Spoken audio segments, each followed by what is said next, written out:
Okay, let's go ahead and get started. Good afternoon again, everyone. My name is Nadia Islam, and I'm pleased to welcome you to our Center for Engagement in Diabetes Research, or CEDER's Learning Exchange series. Today's Learning Exchange series will feature the topic Understanding GLP-1 and Related Medications, what communities and researchers should know, and how CEDER can support this research. We're really thrilled that we have Spanish language interpretation available today. You're able to select your preferred language channel by clicking on the interpretation globe in the Zoom toolbar. There's further instructions in the chat. Next slide, please.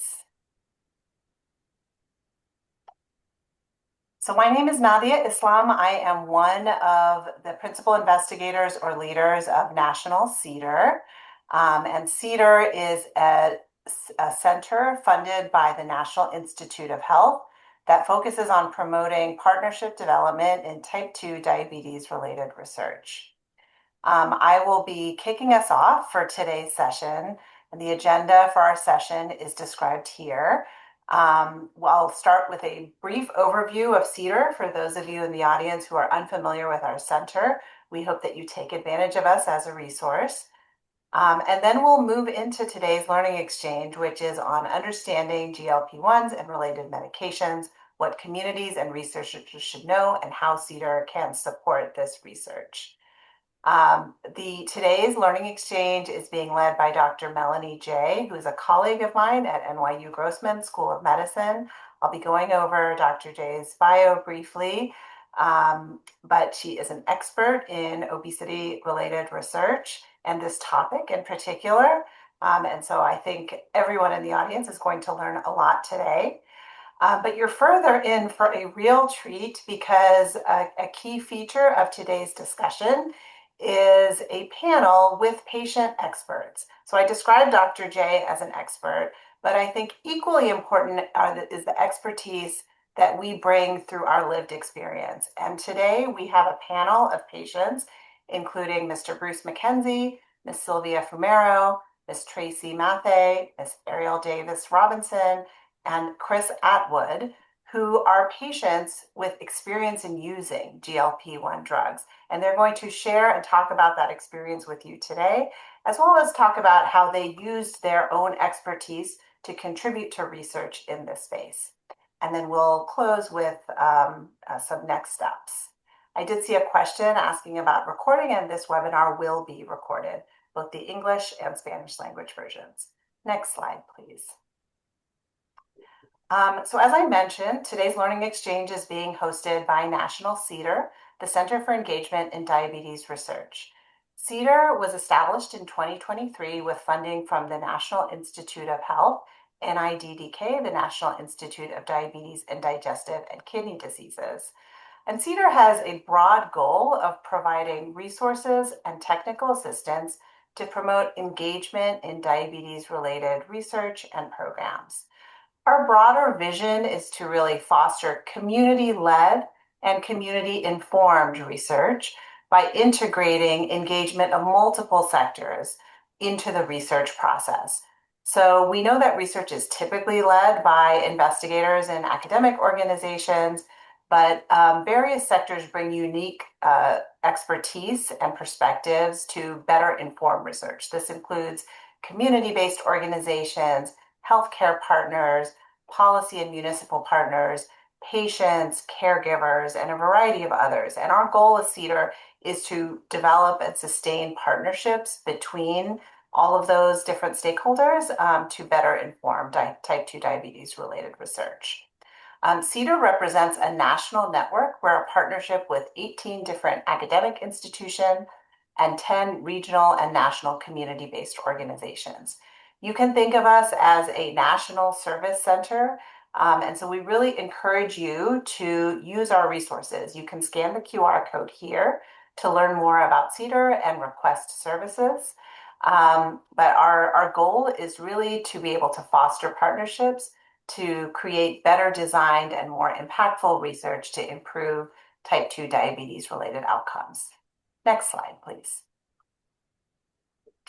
As part of our offerings at CEDER, we have developed this learning exchange series. And the goals of our learning exchange are to really share examples and best practices of positive and impactful research and community partnerships that really highlight how engagement is important in type 2 diabetes research and programs.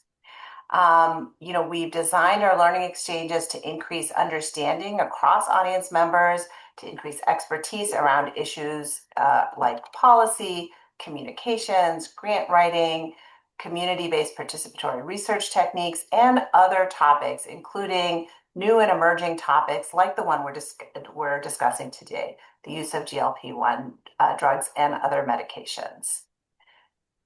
The participants of our learning exchanges are all of you, but we also have designed our learning exchanges to be accessible to our Partnership Hub members, as well as broadly individuals interested in type 2 diabetes related research and community engagement. Next slide, please. Just to give you a flavor of what some of our previous learning exchanges have been, we've listed some here. We've covered best practices and community engaged research related to diabetes. We partner with the American Diabetes Association and offered a learning exchange on their newly released standards of care in obesity. We've offered learning exchanges on how to better communicate and visualize research. So how do we use the data that's generated in research to visualize and map some of our findings? How do we better partner with communities? For example, how do we create budgets that engage communities in the research process? Topics related to evaluation, new and emerging strategies in community engaged research, and how do we sustain programs and research that we're developing. All of our learning exchanges are recorded. They're housed on our National CEDER website, as well as our YouTube channel. You can see the link on this slide here. We highly encourage you to both check out our website as well as join our YouTube channel. There's lots of great information there. Next slide, please. So I'm excited to dig into today's webinar and really thrilled to introduce my colleague and friend, Dr. Melanie Jay. Dr. Jay is a professor of medicine and population health at NYU Grossman School of Medicine. She's a general internist and a board-certified obesity specialist, who sees patients at the New York Harbor VA Hospital in Manhattan. She also serves as director of NYU Langone's Comprehensive Program on Obesity Research and director of research collaboration and mentorship for the Division of General Internal Medicine. Her research focuses on improving treatment and prevention of obesity, particularly in primary care settings and vulnerable patient populations. And one of the great things about Dr. Jay is she really brings her experience providing care to patients in safety net settings. She brings that perspective and view to her research. She's received funding through the National Institute of Health, Veteran Affairs, and has published more than 100 scientific scientific articles in top journals. And even more exciting is that her work and her commentary on the obesity epidemic, on treatment for obesity, has been featured on national media outlets like Oprah Daily, MS Now, CBS News, The New York Times, NBC Today Show, and others. She recently did a TED Talk about the future of obesity care that was featured as an editor's pick. So just really, truly excited to have Dr. Jay lead this discussion here with us today. And with that, I will turn it over to, one more slide that I wanted to go over is just to highlight what we're hoping that you'll walk away from today's discussion with. The first is, our first objective is to really describe what GLP-1s and related medications are, how they work, and their role in treating obesity as well as type 2 diabetes. We'll also summarize the benefits, challenges, and future directions of GLP-1s and related medications, including issues related to access, adherence, stigma, and care and treatment. Dr. Jay will explain some of the current and emerging research on GLP-1s and related medications and how community perspectives are informing this work, in particular from our panel of patient experts today. And then we'll end with some identifying opportunities for CEDER to support current and future programs and research in this space. All right, and with that, I will turn it over to Dr. Jay. Thank you.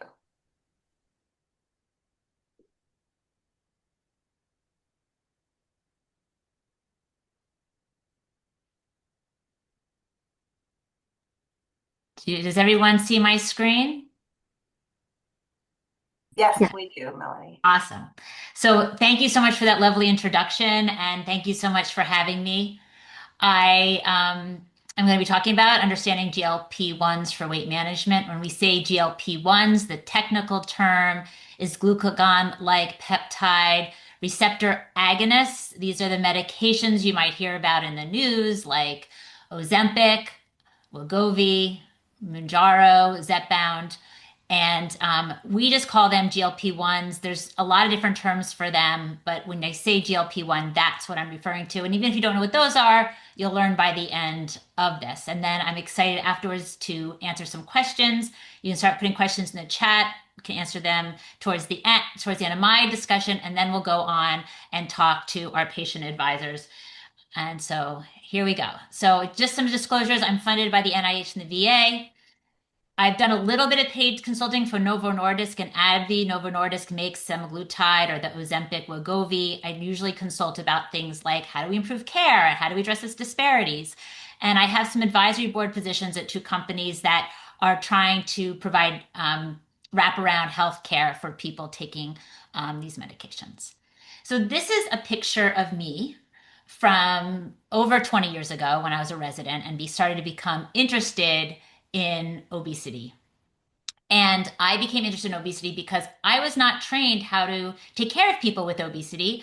I was trained to deal with all the comorbidities, the heart disease, the diabetes, the sleep apnea, the arthritis. But I wasn't trained to counsel people about how to address some of the root causes of these comorbidities. And so at the time, we had some medications, although fen-phen had just been taken off the market about 10 years before and had caused heart problems, and everyone was very scared of medications. We had intensive lifestyle, although the diabetes prevention program hadn't yet been found to be effective. And then we had bariatric surgery, which was very hard to get. So I founded the Bellevue Weight Management Clinic, but was finding that I wasn't that successful in helping the patients. So that really drove me to do research to find out how do we better care for patients. And now we're in this amazing time where we have so many new medications. And in some ways, we've improved care so much. And then in other ways, we have some of the same problems that we had back then. So I'm going to kind of try to talk about this in a balanced way. So here's our first poll. I was encouraged to do polls. Obesity is caused by lack of willpower. True or false?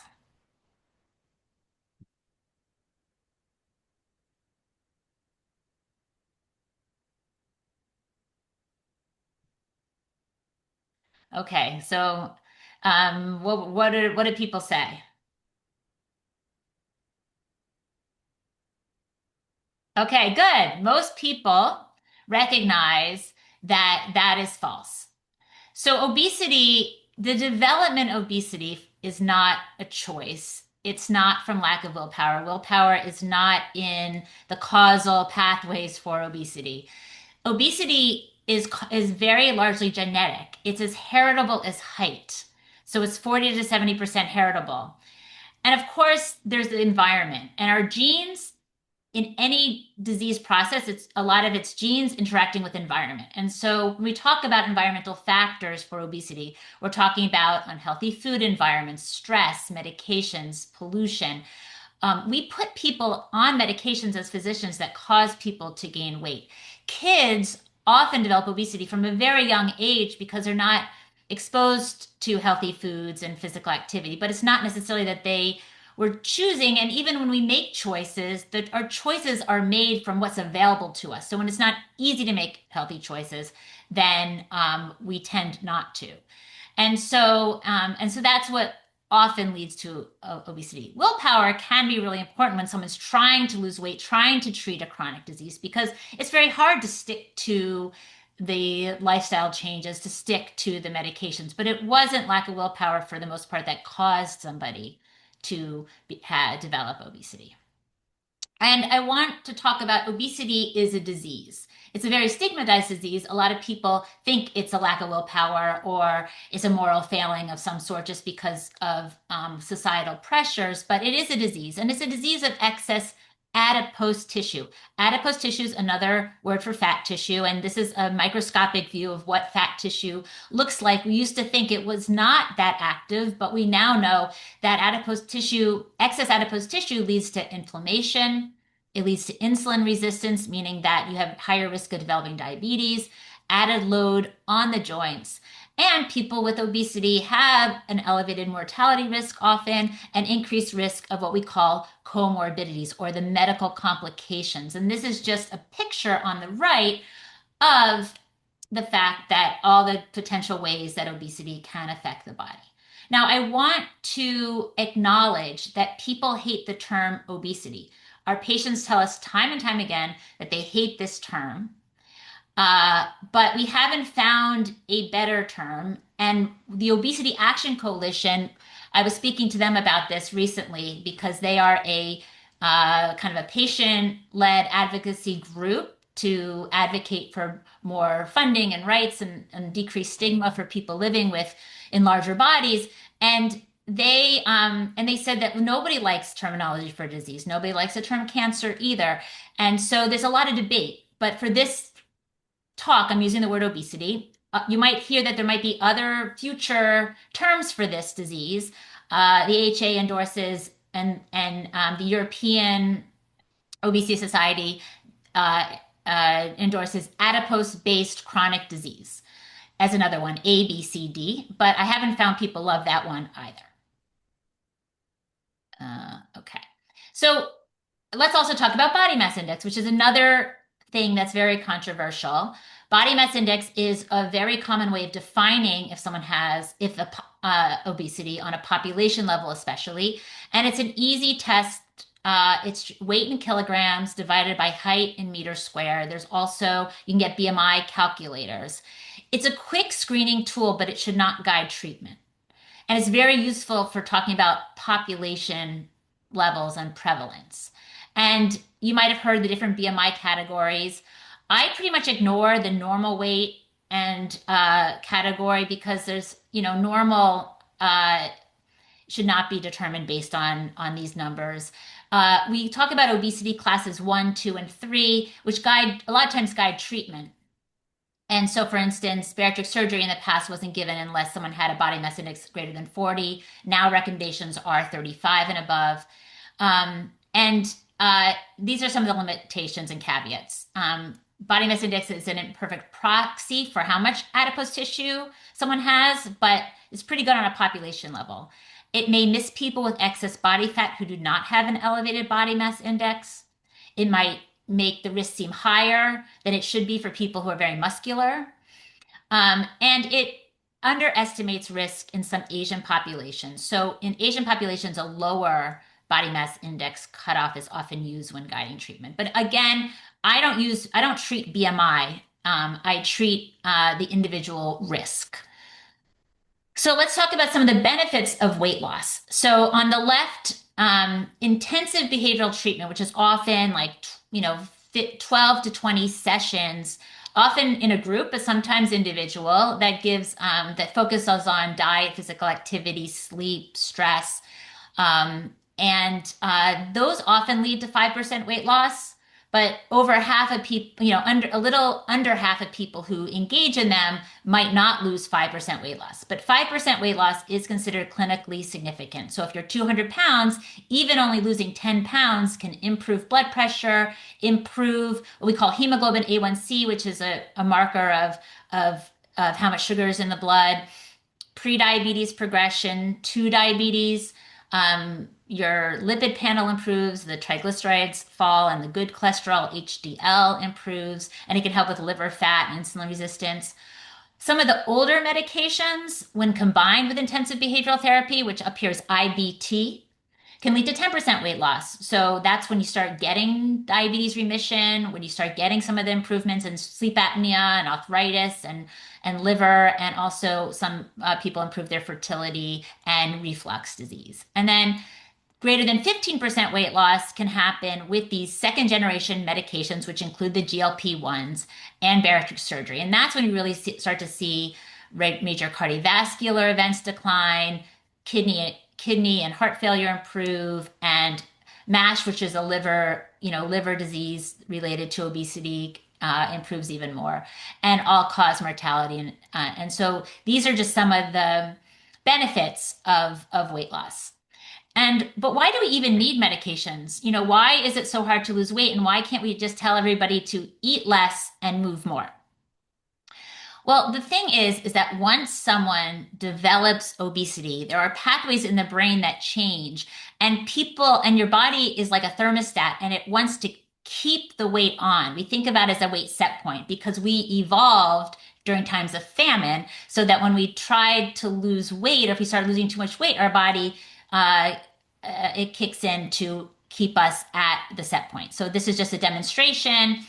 So say someone weighs 200 pounds and then they lose weight, like they go on the Biggest Loser study, or the Biggest Loser show, and they lose 100 to 170 pounds. What happens is that their hunger hormones go up, so they feel hungrier, and their metabolism goes down, so their ability to burn calories goes down a bit. So then what happens is that that's why often people gain weight back. Not everybody. Some people can lose weight with diet and physical activity and keep it off, but a lot of people find that they yo-yo. And so what we think that when we lose weight with the medications, that it might, in a sense, change the weight set point. And that's what they call set point theory. And that's still being tested. Um, and I just want to point out that obesity is a very stigmatized condition, and that a lot of people with obesity say that they have experienced discrimination.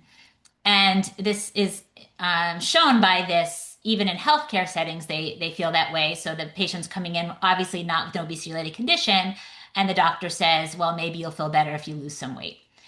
And so most Americans believe that obesity is caused by lack of willpower, and we already talked about how it's not. And believing that obesity is caused by controllable factors rather than genetics plus environment also is associated with more bias.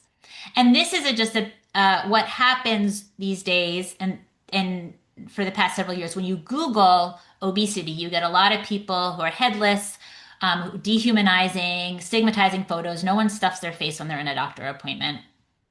Um, and so just to know that there are places where you can get more positive imagery where people are doing kind of normal things going through life. And so this is where I often get a lot of my images, especially prior to AI. So another poll. Have you ever used a GLP-1 receptor agonist like Ozempic, Wegovy, Zepbound, Mounjaro, or Foundayo? So I'll give a second for that poll to go up.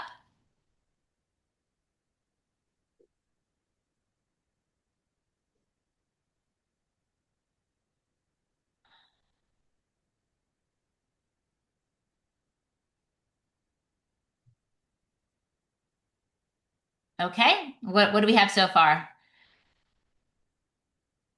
Okay. So we have about 24% of people who've used, and about a quarter of people have used. So that's higher than the general population. The general population, depending on where you're getting your information, is about 6 to 12% at this point, but I'm sure it's rising. With and with the rise of some of the new policies, it might even go up. So let's talk about GLP-1 receptor agonists, or GLP-1s. I should have put a poll. Does anyone know what this is? If anybody wants to put it in the chat. But this is a Gila monster. And I'll tell you why that this is relevant and important rather than just the fact that he's so cute. Um, so what are GLP-1 receptor agonists? They're actually the GLP-1s are a natural hormone that is produced by the intestines when you eat. So when we eat something, our intestines release this hormone, and it acts through receptors in our bodies that kind of bind to this peptide. And then when it binds, it takes different actions depending on where it's binding to. So in the pancreas, when they bind, it signals more release of insulin and respond to food, and that's why it treats diabetes so well.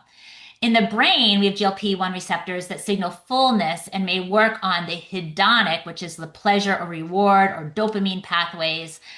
Um, and that's how it treats obesity, and it's being studied for addiction as well, for alcohol and other drugs. And also, people report less food noise. In the heart, there are GLP-1 receptors in the heart that decrease death from cardiovascular disease, and some of the benefits of these medications in the heart are thought to be somewhat independent of weight loss. So even if you don't lose weight on the medicine, you can still get some of the benefits to the heart. In the GI tract, it decreases stomach emptying. It slows down the movement of food or peristalsis through the gut. And that's why people get GI side effects that we'll talk about. And there's other organs as well. But the reason why I showed the Gila monster, because our own GLP-1s only last in our system for like a minute or two, which is why which is why we can't just use our natural GLP-1s. They have to alter them. So the first GLP-1 was called exenatide, and it was derived from, it was kind of they copied the exendin 4, which was found in the saliva of the Gila monster, and it was approved in 2005 for diabetes. So this class of medicine has been around since 2005. Byetta had to be used twice a day, so it wasn't, that convenient for people. Um, so these are some of the common GLP-1 peptides, and I'm giving their generic name and then saying what they are, what their brand names are. So liraglutide was one of the next ones, and that's a daily shot injection, and that's called Saxenda for weight loss or Victoza for diabetes. They market them differently. They're the same generic. Sometimes the dosages are a little different. Semaglutide, there's a new daily pill that's out there, which is Wegovy for obesity and Rybelsus for diabetes. There is orforglipron, which is also a new pill called Foundayo. Um, the difference between these pills, semaglutide, you have to take it on an empty stomach, and you can't take it with any other food. And you have to then wait 30 minutes before you take any other medications or food so that it can absorb. And so that can make it harder to take, but it has the same amount of weight loss as the semaglutide injection, whereas orforglipron is new and it's easier to take because you can take it with other meds, but you get a little bit less weight loss and a little bit more side effects. Then you have the Wegovy and Ozempic, which is semaglutide weekly injection, and then you have the tirzepatide, which is a combined, it not only has a GLP-1, it has a GIP peptide as well, and that's what we call Zepbound for weight loss or Mounjaro for diabetes. And so what have the studies shown about these compared to medications? We talked about behavioral treatment, that you can get about 5% weight loss. The earlier medications are about, which I'm not really going over, but those are things like Qsymia or Contrave pills, and those get about 5 to 10% average weight loss.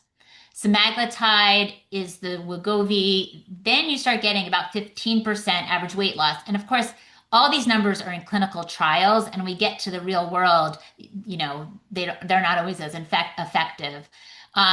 In tirzepatide, you get even more. You get about 20% or higher in some trials. And then metabolic surgery is higher at this point, between 25 and 35%. But some of the newer medications are starting to get up to the levels of metabolic or bariatric surgery. And of course, these are averages. People have, some people will lose 5%, some people will lose 30% on the meds. There's a wide range when we're talking about averages. And then again, the health benefits are not necessarily limited to numbers on the scale, and clinical trial outcomes may be better than routine outcomes because you get better follow-up, you get better support, the populations are different, and also people don't always take the medications long term. And so there's some new medicines you might hear of. I'm not going to go over them too much, but retatrutide you might hear in the news a lot because this is a medicine that is up right now for FDA approval. You're getting more like 24 to 28% weight loss. And then people are buying them on the gray market, the black markets as experimental peptides, which I do not recommend. Because that can be very, very dangerous. And then there's some new ones you might hear about that might work a little bit differently. And if we have time, I can go over those. So I want to I want to talk about a case with Charlene, who is based on one of my patients. This is not her. So she's a 60-year-old African American female veteran. She has a history of class 2 obesity, which means she has a body mass index of 36. She has prediabetes, high blood pressure. She has a PTSD, and she has hair loss in the past. And also, she had an eating disorder called bulimia in her 20s that is now has been in remission for a long time. And she was referred to see me for weight management, and she wanted to lose 50 pounds to be healthier, and she wanted to prevent diabetes because her mom had it. And so after doing a lot, a major assessment and shared decision making, we had her evaluated by the eating disorder clinic just to make sure that she was being followed and that she had extra support. And she enrolled in she decided to wait on medications, and she enrolled in a community-based lifestyle weight management program, and then came back to see me because it didn't work very well for her. And we agreed together to start tirzepatide, which again is a weekly injection. And I'm going to use this case to talk about how we manage care and some of the challenges that patients face and what does clinical care look like. Well, first of all, some of the challenges are there's disparities in access to these medications. So access is improving, but patients with the highest need may still face some of the greatest challenges. And so I talked about the GLP-1 uses rising, and even Charlene, who goes to the VA and I can get her the medication, I had to get special permission because it was not formulary. They wanted her to be in our own move program instead of in a community program, so I had to show that her program that she had attended qualified. I had to submit paperwork. I had to then resubmit the non-formulary request, and after a few weeks later she finally got the prescription. But some people on the outside, either insurance might not cover it, or there might be other pre-authorizations or difficulties getting it. The medications are also very expensive. The list price is ridiculous. They can be, $1,300, but insurance often will cover it, or Medicare Part D, as of July, covers it for as low as $50. And then there's direct self-pay from the manufacturer. If you get it right from the manufacturer, it can be cheaper, but still, very expensive for most people. We need to start very low on the medications. All the medications get titrated. So we start on a very low dose to get people used to the side effects, which we'll go over, and then wait at least a month before going up. And so we have to have good communication. I work with a pharmacist, clinical pharmacist, to help because I don't have the availability to be working one-on-one with everybody to titrate their medication up. And I want to make sure that they have other people they can talk to. There's also side effects that you might have heard of. So nausea and vomiting are very common if someone eats too much, or especially when they first start. But there's ways we can deal with it, like go up very slowly, smaller meals, make sure there's enough fluid. We have to really make sure that if someone's having nausea and vomiting, especially if they're older, that they don't get dehydrated and cause risks to their kidneys. Constipation is one of the more common ones. Like, you don't want to start the medication if you already are very constipated. So we usually make sure that people's bowels are moving, and then make sure people have access to things like fiber supplements or stool softeners if they happen to have constipation. And a lot of these go down over time. Like, people will have the GI side effects in the beginning and then they get better. Sometimes people will not eat enough, and I want to always assess their nutrition status, always make sure, because people can get vitamin deficiencies.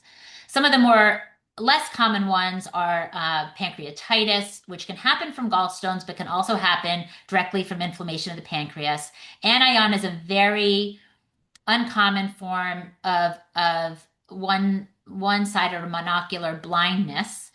And that happens super rare and more likely to happen in someone with diabetes who gets their sugar taken down too quickly. And then mental health and eating disorders. For the most part, the medications improve mental health, but whenever someone has a big change in their life, it can impact mental health. And there's been some cases of people developing feelings of suicide as a result of the medication. So I always screen and monitor for depression and suicide. And if someone is at risk, either we wait till they're treated or we follow them very carefully.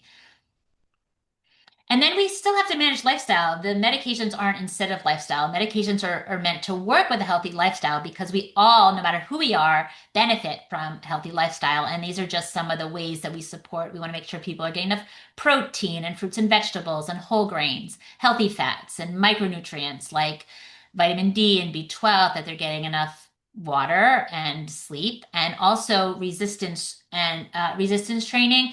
We worry a little bit about muscle loss, especially in people who are frail, and we need to do more research about this. And our patient advisors have helped me with studies where we're going to be taking a look about some of these lifestyle measures and how they and how much we need and how they work. And then long-term adherence is important. When people stop medications, they often regain weight. So about two-thirds of lost weight was regained in a study where people were randomized to stop semaglutide, and really explains why we need to work with people to stay on them long term. Some people can go off them and not gain weight back. It's about 17%, but most people gain the weight back. And if people are having cardiovascular benefits, it seems like from the data so far that a lot of that cardiovascular benefit goes away within 2 years. So we really want to promote long-term adherence. Right now, about uh, only about 55 to 65% of people, um, you know, basically about adherence is about 55 to 65%.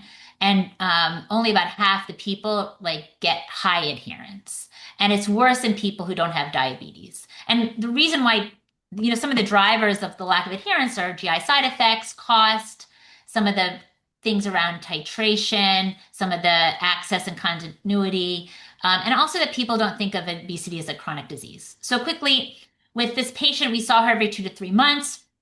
Our clinical pharmacist co-managed the titration. Her A1C normalized and her pain improved. And so we were thrilled. She was eating healthfully, and it was a great visit.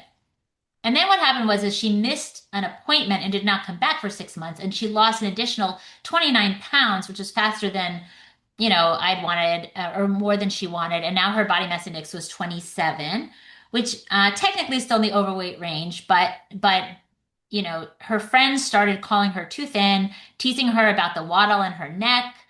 She felt like she looked old. It brought up old traumas because she had PTSD. And she also had some additional hair loss, which we're not sure was related to the medication or not. And so we referred her to mental health and had a conversation about whether she wanted to stop. And we decided to just go down on her dose. And now she's feeling better and her weight has stabilized. And so I want to talk a little bit about weight stigma with GLP-1s. There's a concern that is amplified diet and thin culture. There's a lot of people who are taking it who don't necessarily need it. There's a lot of celebrities who have lost a lot of weight and now they're thin. Oprah talks a lot about her experience with GLP-1s and her experience with weight stigma her entire life. And I was lucky enough to be on a panel about that. And in some experimental studies, when people read about people on GLP-1s, they evaluate the people negatively. And so when our patients do experience that sometimes. And then there's all the social media where you get social media advertising to people who don't need it. So I went on this site Willow, I put in my weight, which was a body mass index of 22, and and I said I wanted to be 105 pounds, which I haven't weighed since I was 11, and they pretty much sent me the medication without having a visit. And so this is really dangerous when I told you all the support that was needed. And I wrote about this and wrote some op-eds about this. You can Google it on MS Now. Um, and so if you're going to start treatment, these are some questions to ask. Has a qualified clinician talked to me and confirmed that the treatment is appropriate for me? Did someone review my complete medical and medication history? Well, who will help me with side effects? How will my nutrition and strength and hydration and progress be monitored? What happens if I miss doses? So we didn't talk about this, but usually if you miss for a few weeks, you have to kind of start the titration over again. And do I know exactly what medication I'm receiving and where it comes from? Because if you get them online, there's some shady sources of medication. So I'll stop here to see if anybody has questions about what I said before, and then I'll talk about a little bit about obesity research, and then we'll talk to our panelists. So does anybody have any questions? One question is, how much does anti-fat bias and discrimination against people in bigger bodies contribute to those comorbidities and other associated risks of obesity versus the weight itself? That's a really good question. We know that there are health impacts of weight bias and discrimination. It's been shown to increase stress hormones. There's one study where discrimination decreases telomeres, which affects longevity. Whether I can compare it, I can't compare the bias itself versus obesity because they kind of go hand in hand, but that is a really good question.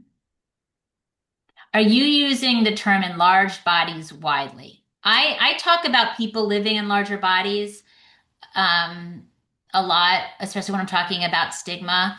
But sometimes obesity, the thing that Obesity Action Coalition pointed out is a lot of people now who have obesity are no longer living in larger bodies. And because we don't have a cure, these medications maybe put obesity in remission, or because it's kind of a lifelong thing, just like when you lower your blood sugar, you still have diabetes, even if your blood sugar normalizes. So I talk about people living in larger bodies because they experience the most stigma, but I don't use it exclusively instead of obesity, if that makes sense. Is there any research on the use of GLP-1s in chronic inflammation and autoimmune diseases? Definitely, it decreases inflammatory markers. It is not yet used for autoimmune diseases. I think there might be some studies ongoing, but at this point, there is not indicated for that. I would like to better understand the extent to which GLP-1 receptor agonists affect depression. Specifically, do these medications increase the risk of depression because some people experience reduced interest or enjoyment while taking them? So, about 3 years ago, we were really worried about the GLP-1 medications increasing, for instance, suicide. But it looks like actually for a lot of people, they improve mental health on average. However, some people might have their mental health issues get worse on the medications, and a lot of people have them get better. So we definitely monitor.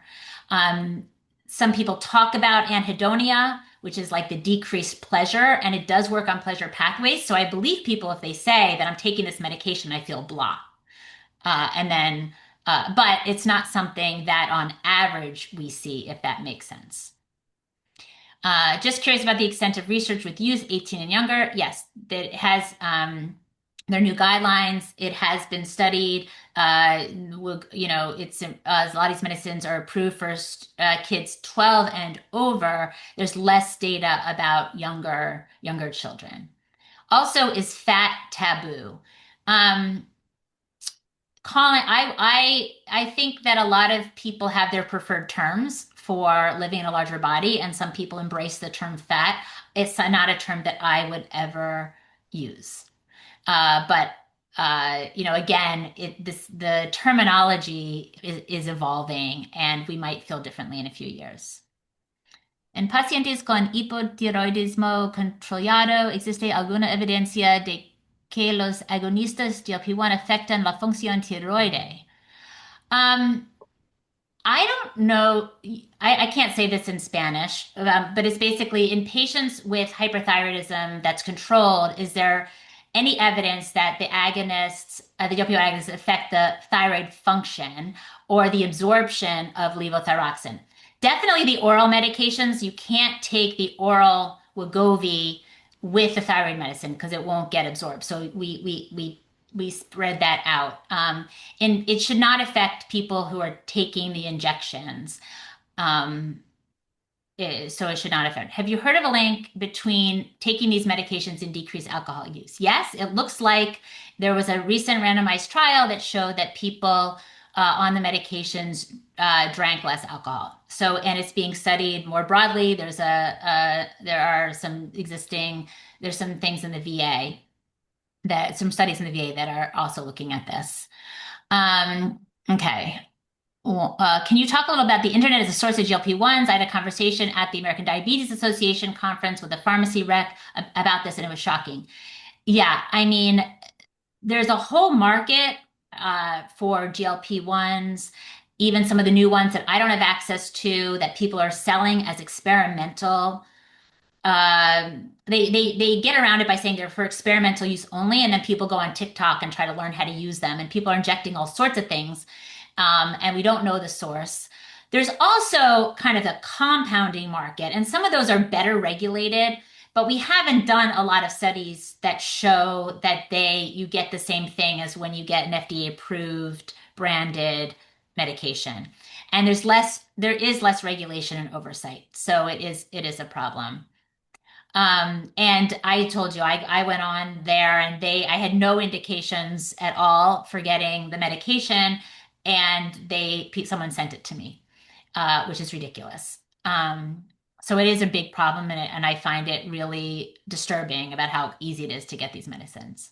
All right, here's another one. There was mention of food noise. What is the evidence that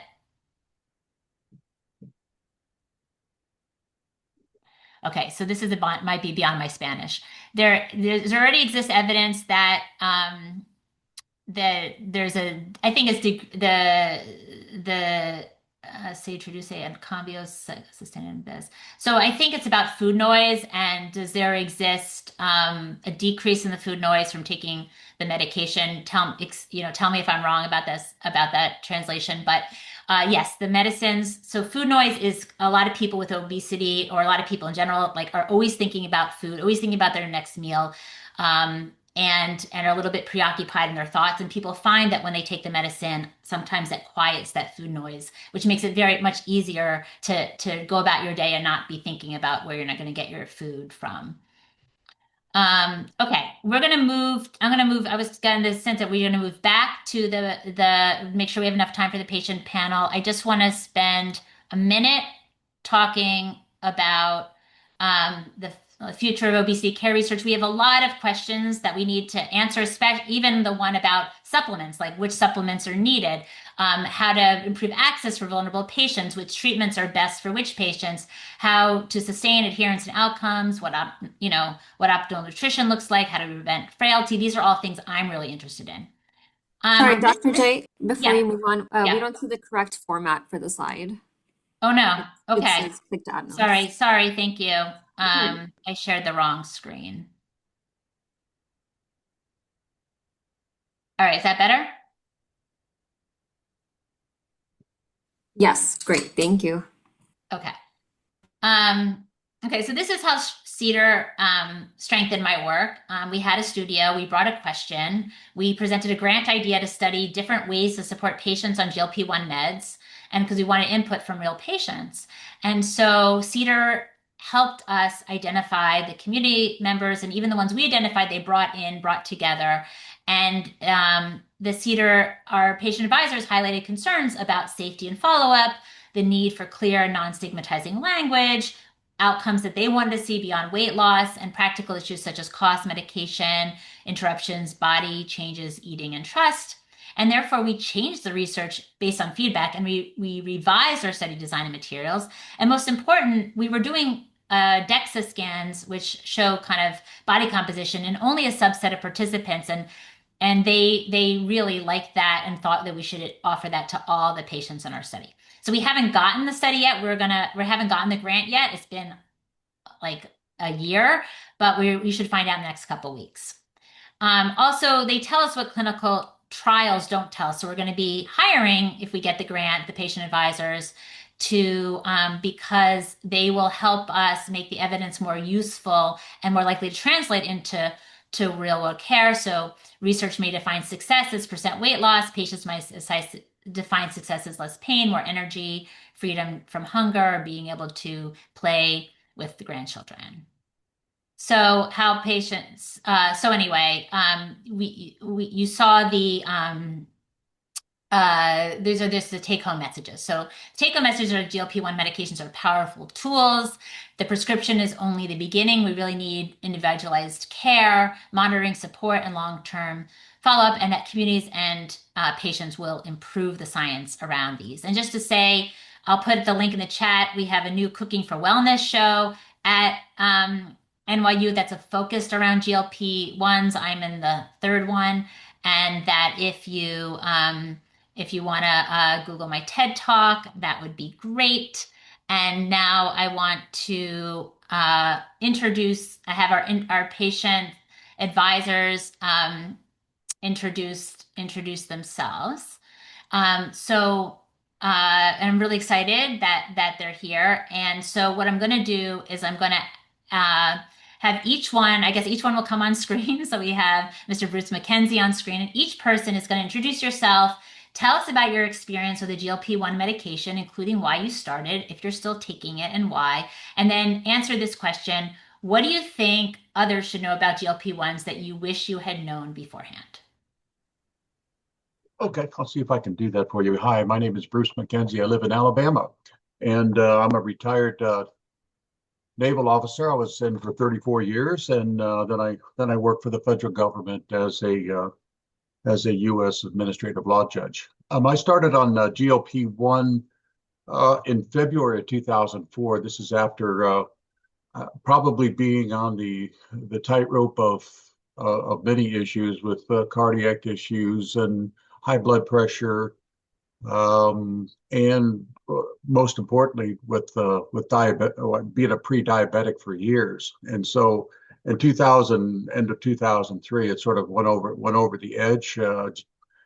A1Cs went over 6, and all of those things were happening at once. And my weight had pushed up to 319, which was way too much for me anyway. So anyway, I was fortunate because I had several doctors and several people here that I was working with that sort of looked at this pre-diabetic thing, and I finally convinced my primary doctor to send me to a weight loss clinic, which I did at the University of Alabama. And all of this was happening all about the same time of end of 23 and 24. And after going through some real good kind assistance from the folks at the weight loss clinic, it was recommended that I start one of these GLPs. And at the same time I was starting that, I got my official diagnosis from my primary doctor that I actually was a type 2 diabetic. So it all sort of happened all at the same time. And I started on a GLP, and it was great. I started on a GLP, an 1,800 calorie diet, which was put in place before I even started the GLP, and it just worked for me. So I've been on 3 different GLPs. I went from Ozempic to Wegovy, from Wegovy to what I'm currently taking, which is Mounjaro. And most of the transition, I think, was due to insurance issues. And was it for diabetes or was it for weight loss and all of those kind of issues? Well, I'm taking it for diabetes, and my diabetic control is my A1Cs are down 5.2 down there. Same thing with all of those, the important things that they look at in terms of triglycerides and cholesterol, weight. I take no more high blood pressure medications.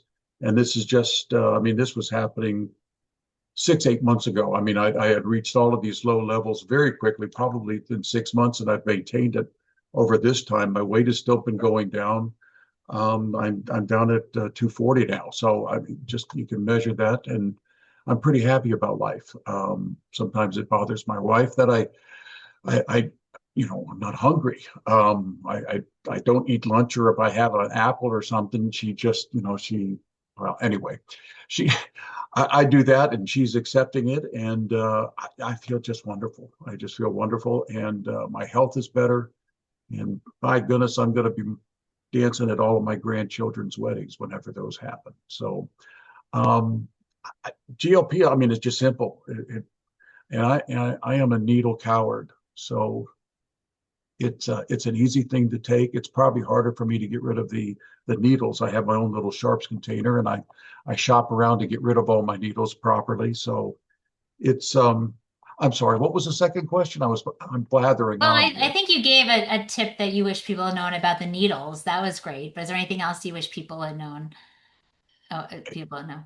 Needle thing is, I think it's well, it was overblown for me because I even hate the sight of looking at them. And but it's weird because I'm a dedicated and very uh, big blood donor, so I get those. I get all my annual shots, so I stay healthy. But it's one of those things from youth, I guess. So I just don't like noodles, but taking those once a week, it's a quick evolution. It doesn't bother me at all. So in fact, I have really no side effects from this. Although I started all of that time frame when I started taking GLPs. My doctor put me on metformin, which really tore me up, and that's unusual for medication of me because I always had a cast iron stomach. So the GLPs, I tolerated. I mean, there's nothing to it other than Amazing. drinking a lot of water every day.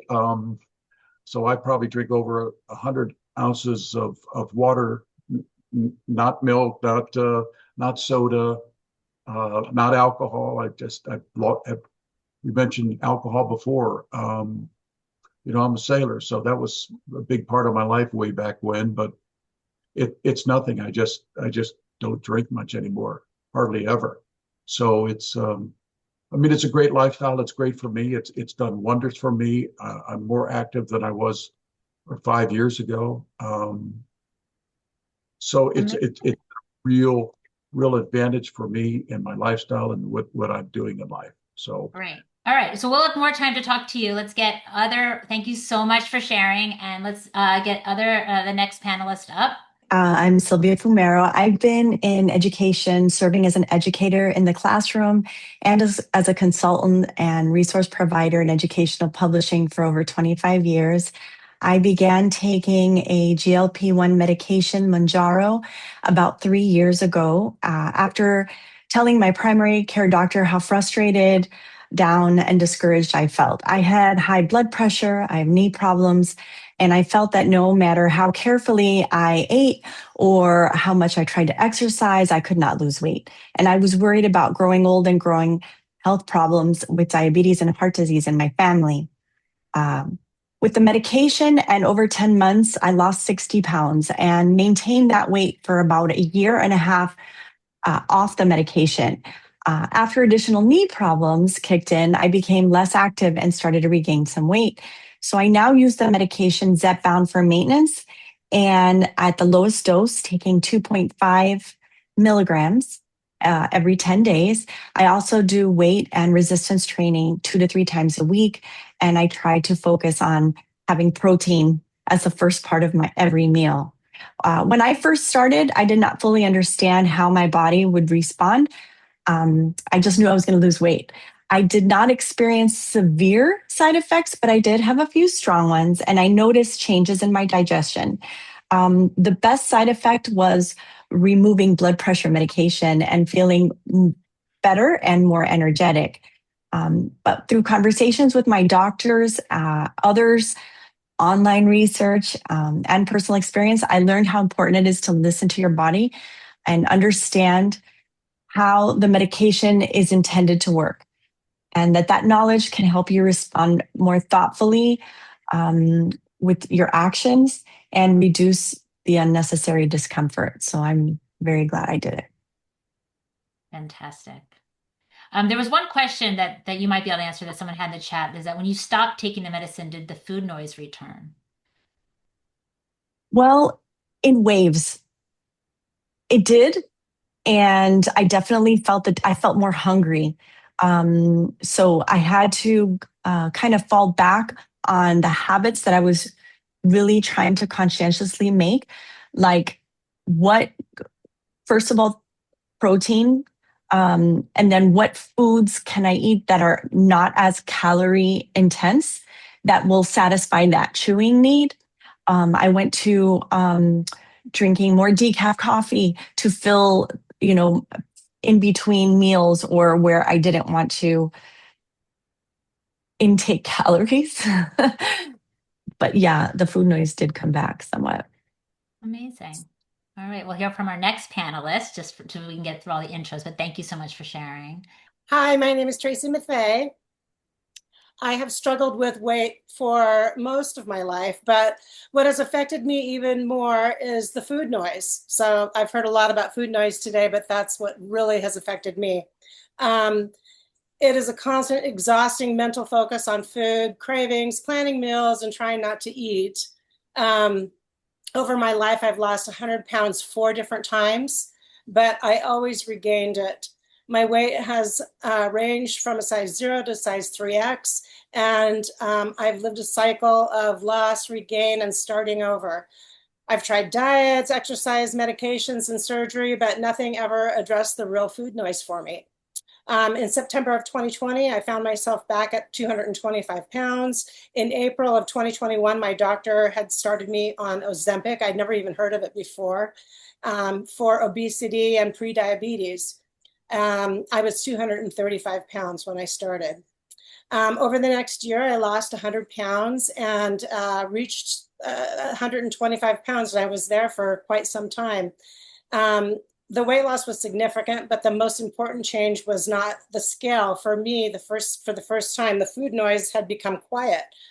I was constantly thinking about food for fighting cravings. I felt in control of food instead of it controlling me for the very first time.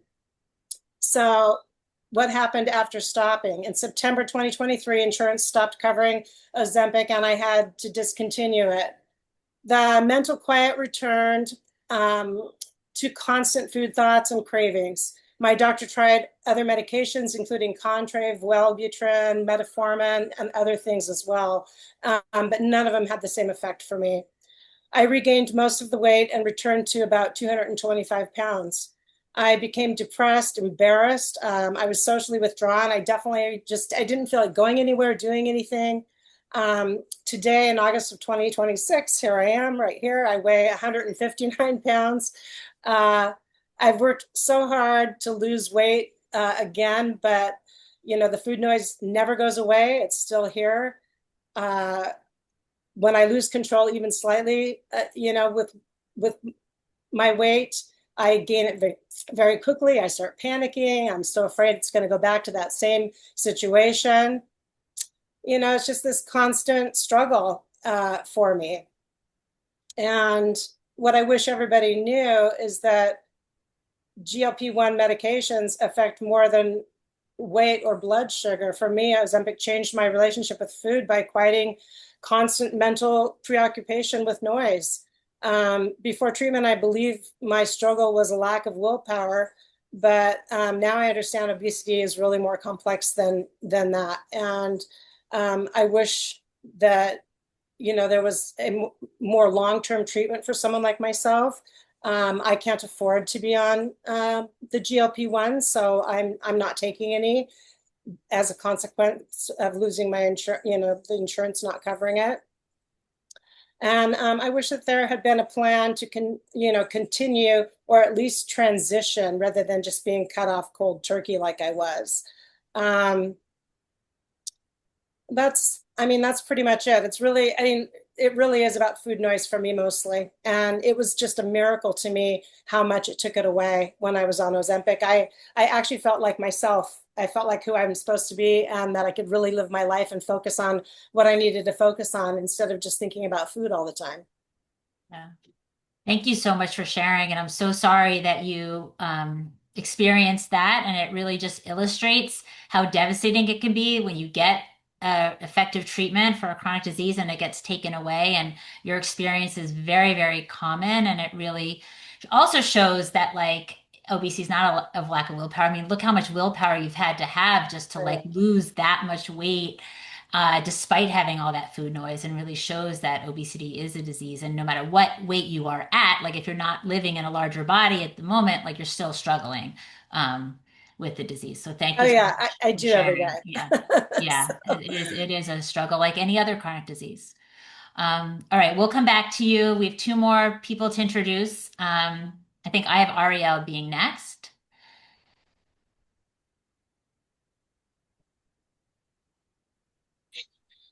My name's Ariel Williams. I'm a licensed marriage and family therapist. Been obese all my life.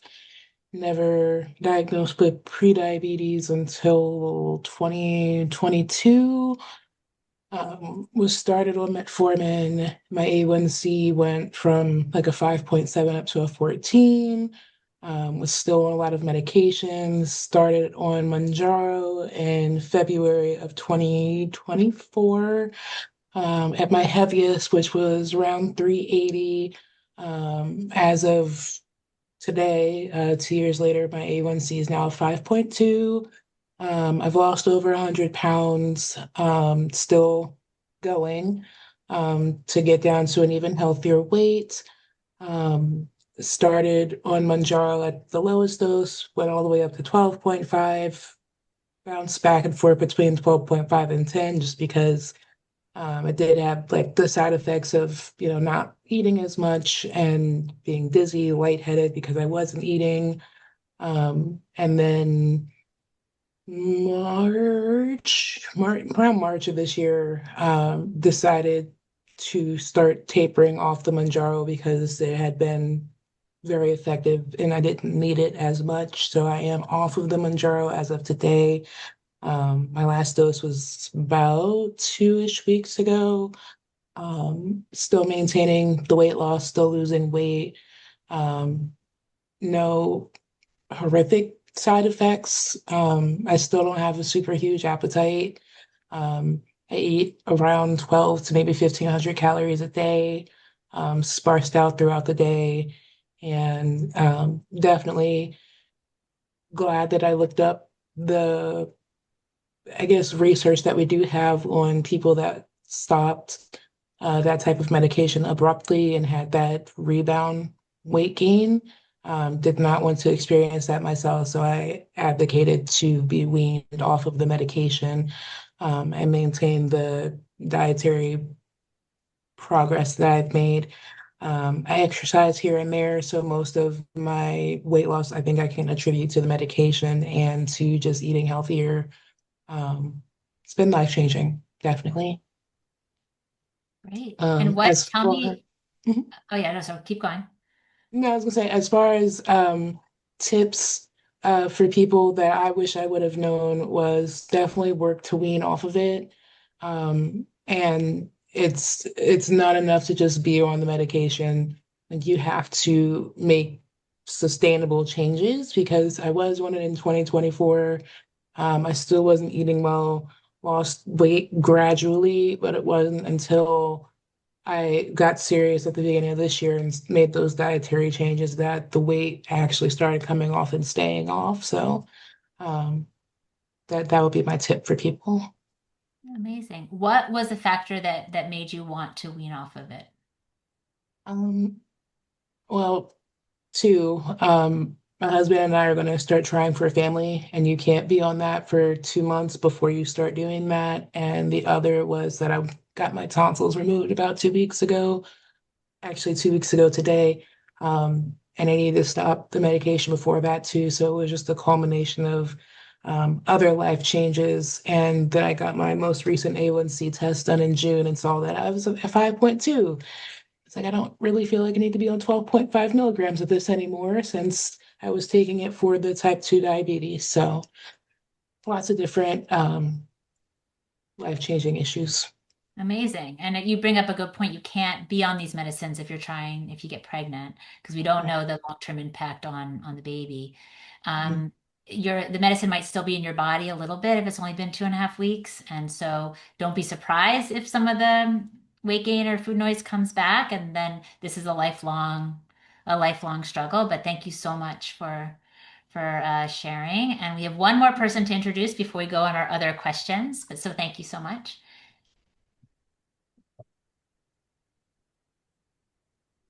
Hi, I'm Chris. I am 41 years old. I've been on two different GLP-1s for the last 8 years. I started off on Ozempic. I went all the way through all the dosing on Ozempic.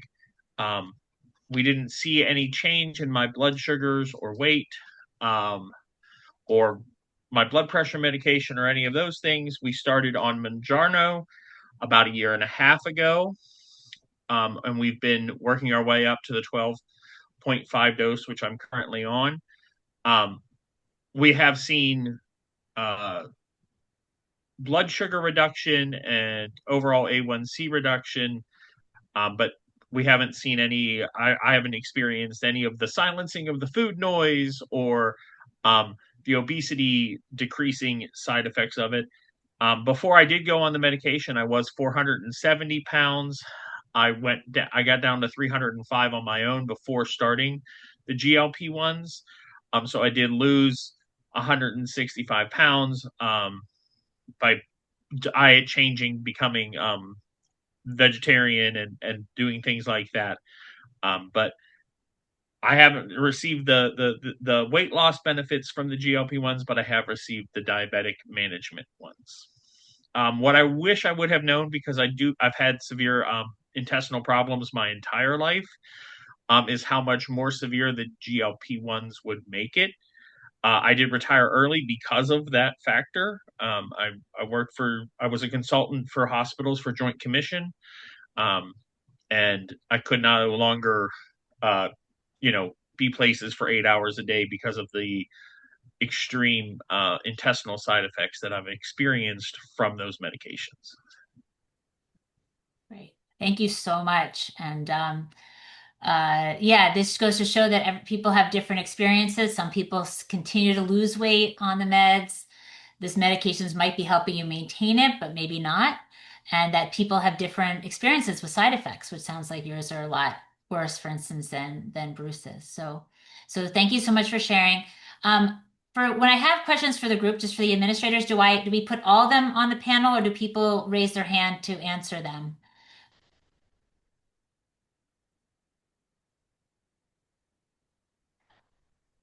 I'll state the first question is if anyone wants to answer, what has been your experience with healthcare providers? What do they do well, and what do you wish they had done better? I can answer that. My doctor believed me, listened carefully. She understood this was not simply about eating less.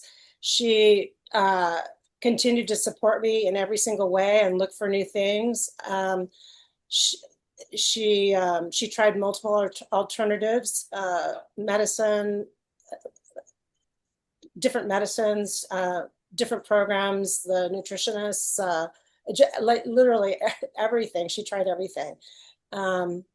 And even surgery I had. And what could have been better is that patients should be told that early that GLP-1 treatment may be long-term, or should, there should be clear discussions about insurance limitations and loss of coverage. And this is just in my experience. Patients should have a plan if treatment is interrupted. Providers should be prepared patients for the possibility of symptoms return and weight regain, because that happened to me for sure. And obesity should consistently be treated as a chronic disease requiring ongoing care. That's how I feel. Great. Thank you. Thank you so much. Anybody else have an answer to that question of what is your experience with healthcare providers, and what have they done well or need to improve? So I am very fortunate that my healthcare provider has been very vigilant. I used to see her every 3 months through my original diagnosis of diabetes to keep things under control. Now, every month, I send her via online portals, which are a great asset for managing GLP-1s, which allows her to not have to physically see me every day, not even every month, or have to make an appointment with me, but she's able to monitor my medications from there and make changes and dose me up at a more productive rate than we were before the pandemic with Ozempic, where we had to wait for in-person appointments. Great. All right, one more person about this, so then we'll move on to another question. I'm with Chris. I mean, my primary physician that started me on this path and worried about pre-diabetes and going to she's the one that sent me to a weight loss clinic. They were both part of the UAB system, so it was easy to do that. And it's like it's like they were talking back and forth, as well as my cardiologist, also in the UAB system. I mean, it was so easy because they had all of my charts that they could look at. They talked to each other. They were both internists, not my cardiologist, obviously, but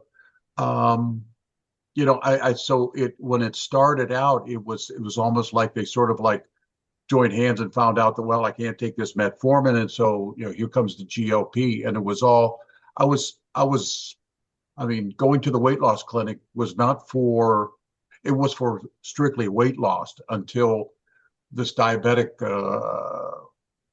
knew I was pre-diabetic.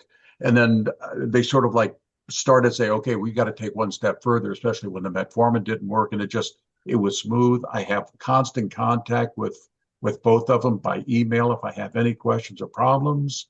And I talk to my weight loss doctor every 3 months.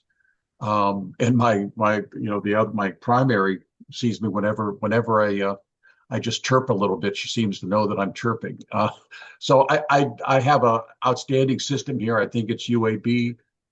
It's certainly not me, other than the fact that I'm just here with open arms saying, tell me which way to go. That's you're the professionals, and I've just been, as you can tell, I'm pretty darn happy with what my health care. So that's nice. That's really amazing, because I really am trying to make people more aware that you really need good health care around the meds. We don't have that much more time, so I want to make sure that we get to the question for everybody is your experience participating in a CEDER studio, and how did taking GLP-1s motivate you to participate in research? And maybe we'll have either Sylvia or Ariel answer that question first. Sure. I got the email for it, and I was on a GLP-1. Had varying success with it at the time, and was, like I said earlier, obese all my life. I'm 30, so not that long, but still, and knew I could offer input because that wasn't something that was immediately brought to my attention. When I got the diagnosis, it was, the tried and true metformin, and then Jardians, and then other like pill options. There was a very big push for insulin, which I had to fight against many doctors for. And then I did my own research on GLP-1s and knew that I wanted to try Mounjaro. And then I saw like I said, I saw the email and I was like, well, I have something to say. Why not join it? It has been a rewarding experience, just getting other people's tips, know-hows, what to do's, and just to, get that community feeling that, you're not alone in this disease and, the impacts it has in your life. And just to get that support all the way around and know that my voice is making a difference. Great. So it sounds like you got to make a difference, but also you got your own support, or just hearing other people's stories was helpful for you personally. Mm-hmm. That's great. Okay. Anybody else about your experience with CEDER? Yeah. So I felt to be in the right place at the right time with the doctor that I was referred to he was involved with research with the University of Miami. And then I found out about the CEDER after I had this experience, and the miracle that I felt that this drug had on my life. I felt it was really important to share with other people that the proper guidance makes a difference, and the support so that they could be as successful as I felt my experience was. And, when you talk about people, their reactions, you have some people I had somebody who I didn't see very often didn't recognize me, and another one said not to lose any more weight, and or it didn't work for them. And or people say that in conversations, talking with, a little bit disdain about people who take the shot, not knowing that I had done it. And I feel like this has empowered me to be an advocate for the support. So I appreciate being a part of it and learning all the different ways that that support can happen, and to be another voice out there for that. Amazing.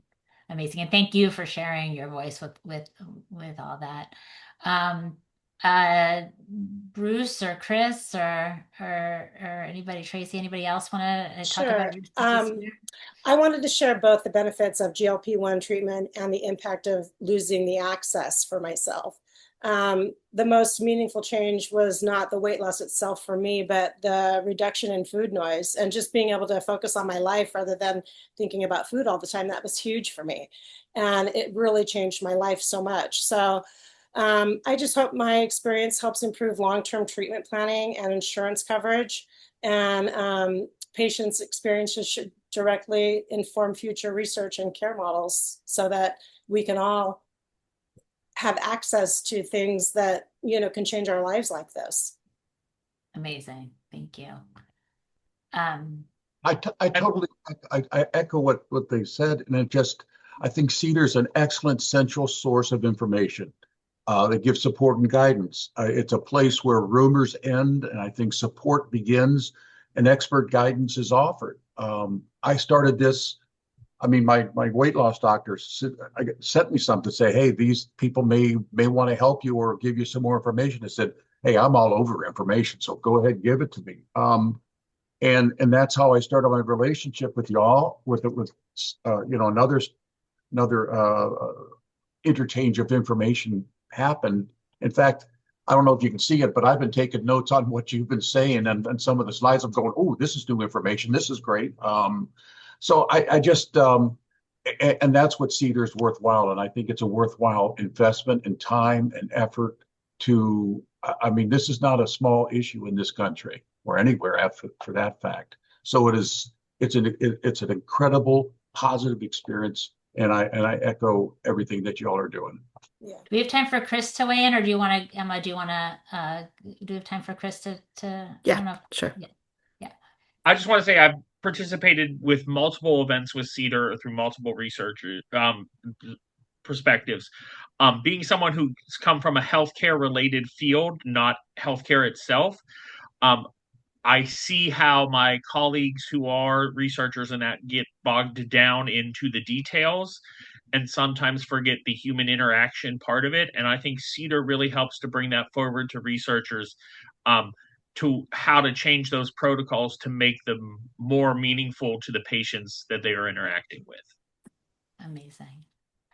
So thank you, everybody. I want to thank our patient advisors. I know that the team from CEDER wants to have a brief wrap up, so I'll turn it over to them.